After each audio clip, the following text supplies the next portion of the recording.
그래서 2022년 제가 한번 섹터를 나눠봤어요. 특히 이제 주택시장을 지금 이제 분석을 해드리는 건데, 아파트 시장, 그 다음에 오피스텔 시장, 그 다음에 빌라 시장. 자, 그 다음에 이제 우리가 2022년 설 이후에 시장에 대한 대응 전략을 한번 보면, 네, 안녕하십니까 시청자 여러분. 부동산 성공 투자 정창래입니다. 자, 민족의 대명절 설이네요. 네, 여러분들 새해 복 많이 받으시고, 요즘은 뭐 건강이 최고죠. 네, 건강이 최고니까 여러분 건강 정말로 유의하시고. 자, 이번 주 이제 강의는요, 이제 설 이후에 부동산 시장에 대한 전망입니다. 네, 설 이후 이제 부동산 시장 전망을 좀 해드릴 건데, 한번 볼게요. 지금 현재 부동산 시장이 먼저 어떤가 한번 살펴보겠습니다.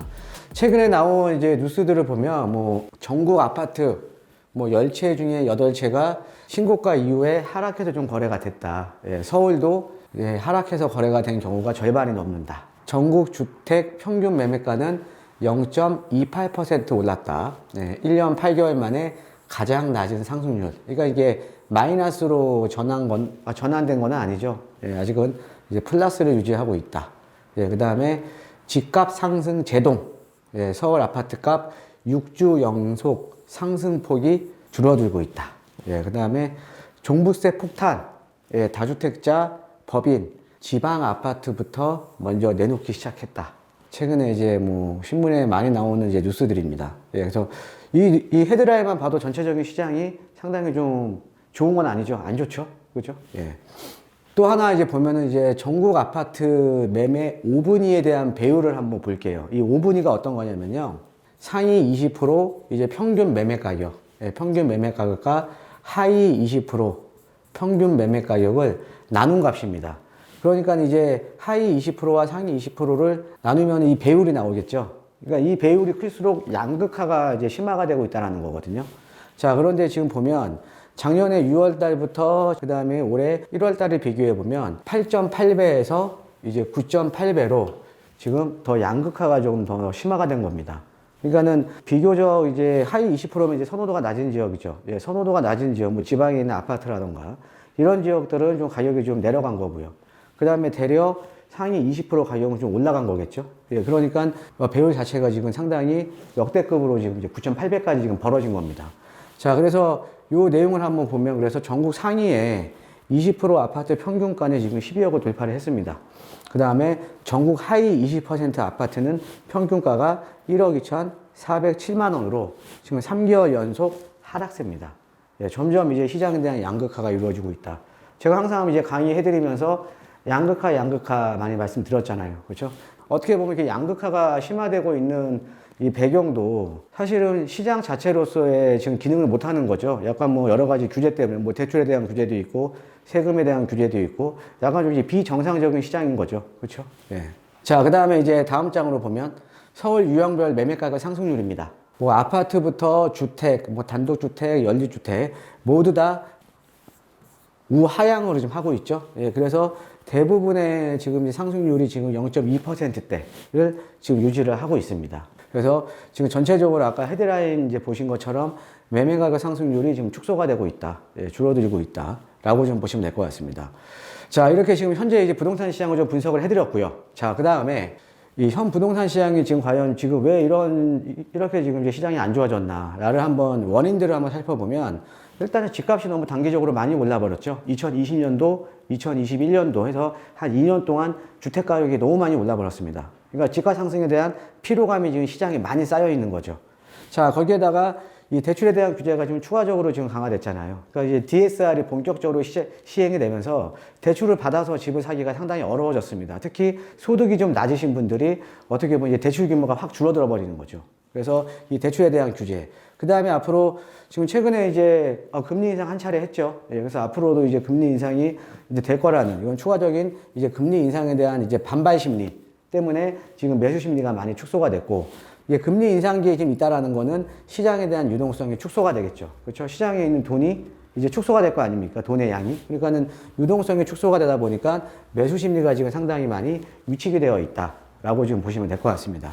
그래서 2022년 제가 한번 섹터를 나눠봤어요. 특히 이제 주택시장을 지금 이제 분석을 해드리는 건데, 아파트 시장, 그 다음에 오피스텔 시장, 그 다음에 빌라 시장, 이렇게 좀 섹터를 좀 나눠봤습니다.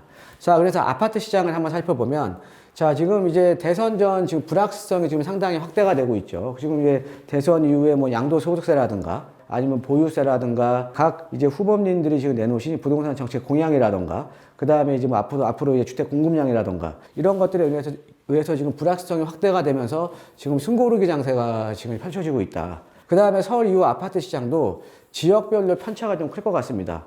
그러니까 상대적으로 지금 선호도가 떨어진 지역들의 하락폭은 조금 이제 조정 가능성이 지금 상당히 많이 높아진 거죠. 또 반대로 선호도가 높은 지역의 수요 유입은 지금 어느 정도 좀 될 걸로 좀 이제 예상이 되고요. 그래서 지역별에 따른 편차가 좀 상당히 지금 클 것이다. 그러니까 아까 이제 헤드라인 뉴스에서 이제 보셨듯이 우리가 과거에 이제 공시가격 1억 이하 아파트를 찾아서 이제 법인 사업자라든가 아니면 좀 개인 투자자들도 많이 들어갔잖아요. 이제 취득세에 대한 것들이 어떻게 보면은 좀 이제 부담이 없으니까. 이제 그런 것도 자체가 이제 앞으로 뭐 보유세에 대한 것들도 이제 많이 걸리는 거죠. 자, 그러다 보니까는 그런 이제 선호도가 낮은 저기 물건들이 먼저 나오겠죠. 그 다음에 어찌됐든 대출 규제나 아니면 세금 강화 때문에 똘똘한 한 채에 대한 선호도가 높아지면서 상대적으로 이제 다주택자들 입장에서는 안 좋은 지역의 물건들을 처분할 가능성이 점점 높아지고 있는 거죠. 그래서 지역별에 따른 편차가 좀 상당히 클 거다. 자, 그 다음에 제가 2022년도는 상고하저라는 용어를 좀 쓰고 있습니다. 자, 뭐냐면 우리가 2020년도, 2021년도 한 2년 동안은요, 그러니까 상저하고였어요. 상저하고. 자, 이게 무슨 의미냐? 상대적으로 좀 선호도가 높은 지역들은 상승률이 낮았고요. 또 상대적으로 선호도가 낮은 지역들은 상승률이 높았습니다. 그러니까 우리가 약 2년 동안에 서울 도심권에서도 지금 이제 아파트 가격 상승률을 보면 노도강이라던가 이제 금강구라던가 이런 지역들 상대적인 선호도가 낮았던 지역들의 상승폭이 상당히 높았고요. 대신에 강남 상구 같은 지역들의 상승률이 상대적으로 좀 낮았습니다. 그래서 약 2년 동안 20년도, 21년도는 이제 상저하고 시장이 이제 펼쳐졌는데 앞으로는 반대의 시장이 펼쳐질 가능성이 상당히 높다. 상고하죠. 예, 그러면서 양극화가 더 심화가 될 거다. 아까 제가 5분위 배율도 좀 보여드렸죠. 5분위 배율도. 자, 그 다음에 이제 대출 규제라든가 금리 인상 등 이런 여파가 큰 지역은 좀 조정 가능성이 있다. 이게 어떤 의미냐면요. 자, 그동안 우리가 여기 상대적으로 선호도가 떨어진 지역들의 수요자가 많이 유입이 됐던 이유는 아무래도 주택 구입에 대한 부담이 상대적으로 적잖아요. 대출을 받아서 들어가는 거니까. 그래서 이런 지역의 수요자들, 그러니까 실수요자들이 많이 들어갔던 거죠. 자, 그런데 지금 이제 DSR이 본격적으로 시행이 되면서 지금 대출이 안 나오잖아요. 잘. 그죠? 그러니까 대출이 잘 안 나오니까 이런 지역은 좀 이제 여파가 좀 있을 거라는 거죠. 조정에 대한 가능성. 자, 그렇게 보시면 될 것 같고요. 그 다음에 이제 국기적으로 보면 재개발 이슈가 있다거나 재건축 이슈가 있다거나 이런 정비 사업에 대한 이슈가 있는 지역은 상승할 수밖에 없습니다. 지금 우리가 뭐 재개발 지역도 뭐 신통기획이니 도심공공주택복합사업이니 공공재개발이니 뭐 가로주택이니 이런 지역들은 상당히 좀 뜨겁잖아요. 그 다음에 이제 지금 재건축 같은 경우에도 그 안전진단 기준 완화라든가 이런 여러 가지 지금 이제 대선 공약들이 지금 나왔기 때문에 그래서 재건축이나 재개발에 대한 호재가 있는 지역들은 이제 국지적으로 상승을 할 거라고 이제 보시면 될 것 같고요. 자, 그 다음에 이제 대출 규제하고 무관한. 그러니까는 지금 우리가 서울의 아파트 가격 기준으로 15억 이상 되는 건 어차피 대출이 안 나왔죠. 그러니까 대출 규제와 무관한 지역들은 상대적으로 상승할 가능성이 좀 높다라는 거죠. 왜? 대출하고 상관없는 지역이니까. 근데 꼭 15억 이상 되는 지역보다는 한 20, 30억대 이상 되는 지역들. 이런 지역들에 좀 어떻게 보면 똘똘한 한 채에 대한 수요, 그 다음에 갈아타기 수요가 계속적으로 유입이 되면서 상대적인 상승률은 높을 거라는 거죠. 그래서 이렇게 이해를 하시면 될 것 같고요. 올해 아파트 시장은요. 자, 그 다음에 이제 오피스 시장 같은 경우는 조금 이제 구름이 낄 것 같습니다. 어떻게 보면. 네. 자, 그동안 이제 오피스 시장은 아파트 청약과 무관했지. 그러니까 내가 오피스를 보유를 하고 있더라도 이 오피스 자체가 주택수에 포함이 안 되기 때문에 아파트 청약과 무관했었어요. 자, 그 다음에 이제 대출 규제하고 또 무관했었죠. 그냥 LTV 70%.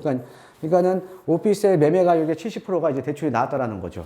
자, 그 다음에 또 아파트 가격이 많이 오르다 보니까 아파트 대체재에 대한 매입 수요가 많이 증가를 했습니다. 그래서 이런 여러 가지 요인들 때문에 오피스의 시장이 상당히 좋았습니다. 그동안. 자, 그런데 최근에 보면 지난 12월 대비해서 1월 거래량이 지금 60% 급감을 했습니다. 갑작스럽게. 그게 왜 그러냐면 오피스텔에도 22년도부터 DSR 40%가 시행이 돼버렸습니다. 자, 그러니까 대출 규제가 시행이 되니까 아파트의 대체재로 오피스텔에 매입을 했는데 대출이 안 나오니까는 이제 매입 수요가 줄어드는 거고요. 그러니까 이 대출에 대한 여파가 지금 상당히 큰 겁니다.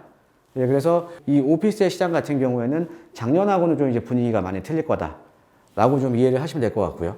자, 그 다음에 이제 빌라 시장 같은 경우에는 재개발 이슈가 있는 지역들은 지금 투자 수요들이 상당히 많죠. 예, 지금도 제가 이제 상담을 해보면 이제 소액 투자자분들이 상당히 많거든요. 그러니까는 너무 주택 가격이 상승을 하면서 뭐 1억 정도 소액으로 좀 묻어놓을 만한 지역, 재개발 이슈가 앞으로 있을 만한 지역, 아니면 있는 지역들, 이런 지역 위주로 상당히 많거든요. 그러니까 이제 재개발 이슈 있는 지역으로 투자 수요들이 많이 이제 유입이 될 수밖에 없고요. 그 다음에 이제 이런 지역에 소액 투자가 차주는 빌라들을 많이 매입을 하는 거잖아요. 그래서 이제 빌라에 대한 투자 수요는 지금 꾸준하고요. 그 다음에 이제 재개발 활성화로 인한 또 서민주택이 또 감소를 하는 겁니다. 이게 무슨 얘기냐.